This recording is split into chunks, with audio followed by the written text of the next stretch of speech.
视频开始前，想问一下各位的开拓等级多少级呢？有没有萌新呢 ？Hello， 大家好，我是梁夏，不是梁虾。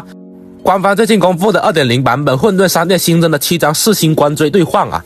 这期视频呢，浅谈一下新增的7张官锥在目前版本比较适合谁吧。看完之后，希望可以点赞支持一下。至于一个硬币池经验，同视频对转发请头比较大，帮忙转发一下吧。同时还无经验拿，谢谢。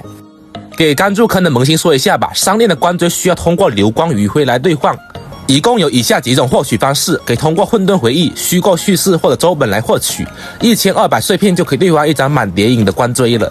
就是不知道新增的官锥会不会加入周本获取啊？不过对于我这种老飞球来说，玩了这么久也就获取过1张官锥了，也就无所谓了。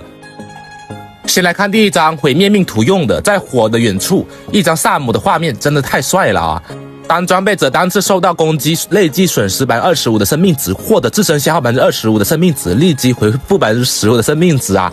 同时满谍影增伤为50%，持续2个回合，每3回合触发1次啊！就是有1回合真空期吧，一看就知道是给烧血角色使用的。虽然总体素质不如秘密4星吧，但功能性增伤方面还是比较稳定的。没有高谍影的秘密可以考虑兑换给刃。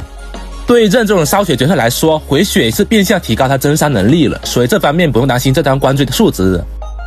第二张寻猎命图的官锥，最后的赢家，一张杀金的画面真的太帅了，差点给我看腻了。满谍影使装备者提高24%的攻击力，造成暴击时可以获取1层好运，最多叠4层。不出意外，满谍影也是翻倍吧，1层16%的爆伤，叠满可以吃到高达64%的爆伤，但是当前回合内生效，也就是说这张官锥需要给高暴击角色以及多段输出角色会比较好。就比如托帕除了普攻之外嘛，段数高，暴击情况也是非常容易吃满。但是因为这张官锥没有暴击难堆啊，最契合就是燕青了，因为它属于大招战绩多段伤害。自身暴击又比较高，所以比较好容易去触发这个官锥的特效。托帕也能用吧，但是暴击要求会高一些。第三张自食的命图的银河沦陷日，非常可爱的 Q 萌的造型啊，特效满谍影32%的攻击力加成，装备者需要攻击2个级以上敌人具有弱点属性的，爆伤提高40%，持续2个回合。这张官锥适合顺风局给任何的自食角色使用的吧，在对应环境的情况下，这张官锥数值给的还是比较慷慨的。如果你没有好的自食官锥，可以考虑兑换，就比如机子和黑塔在虚构对应环境使用，应该是非常不错的。第4张同鞋的官锥的美梦小镇大冒险，特效使用普攻战绩大招后全队附加同心，比如停云使用战绩后，随后希尔使用战绩就可以增伤吃满。满谍影是24%，警队最新的使用技能生效，限制也是比较大呀，数值也是比较一般。用这张官锥没有一定脑子还真没什么用。如果是给我用的话 ，CPU 肯定烧坏了。第5张，一张虚无命图的官锥，官锥名字叫好戏开眼，这个名字好像在哪里听过一样啊，非常熟悉。特效是装备者对敌方施加负面效果，提高1层增伤，满谍影12%，吃满36%，而且命中大于80%的命中，攻击力提高40%啊。相比满谍影晚安来说，72增伤，不过触发效果不同啊，晚安是根据敌方目前的负面效果提高增伤。而这张官锥描述说，装备者触发之后就能叠1层啊。如果没有理解错，只要叠到3层就可以永久吃到了，那就比较稳定了呀。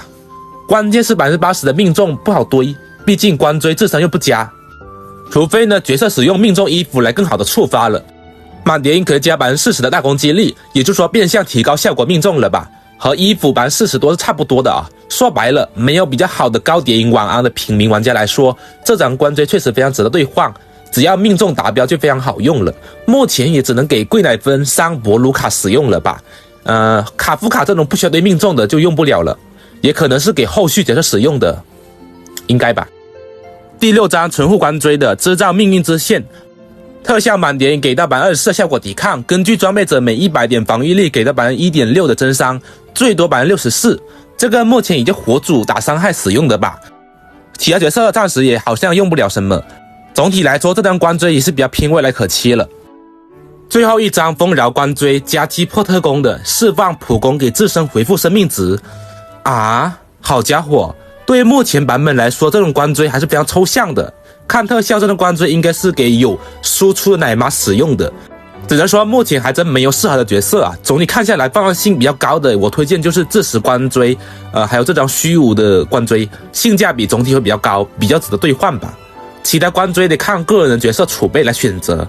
当然这是 2.0 版本上线的关追，应该也是为了后续角色来设计的，所以目前看起来似乎比较抽象，后续就不好说了。好了，以上是本期视频浅谈的7张关追推荐了，你们觉得哪张关追是比较最强，性价比最高呢？可以打在弹幕上让我看看。那么本期视频到这里就结束了，我是梁夏，我们下期视频再见，各位拜拜。